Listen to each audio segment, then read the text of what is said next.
તો મારે તારા જેવી બહેનની પણ જરૂર નથી. ભલે મને પાપ લાગે, તલવાર ઉઠાવી પ્રહાર કરવા જાય છે. વસુદેવજી ચતુર હતા, સમજી ગયા છે. દોટ મૂકીને હાથ પકડી લીધો. મહારાજ, આ શું કરો છો?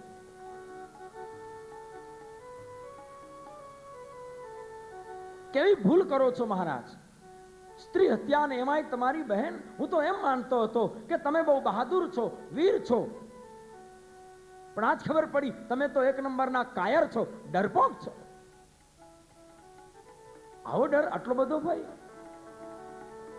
આકાશવાણીમાં તો એમ કહેવામાં આવ્યું કે તમારી બહેનનો 8મો પુત્ર મારે. તમારી બહેન તો નથી મારતી. બહેનને તો તમને એના તરફથી તો તમને કોઈ તકલીફ નથી.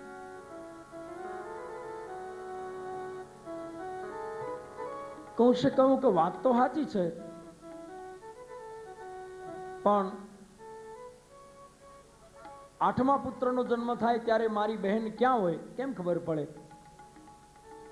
વસુદેવજીએ કહ્યું, વચન આપું છું, અમે મથુરામાં રહીશું, તમારી કેદમાં રહીશું, અને એ 8મો પુત્ર નહીં, અમારે ત્યાં જેટલા પુત્રો થાય એ બધા પુત્રો અમે તમને અર્પણ કરીશું.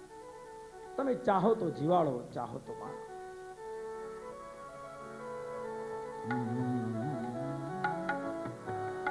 કૌશે કહું કે વાત બરાબર છે.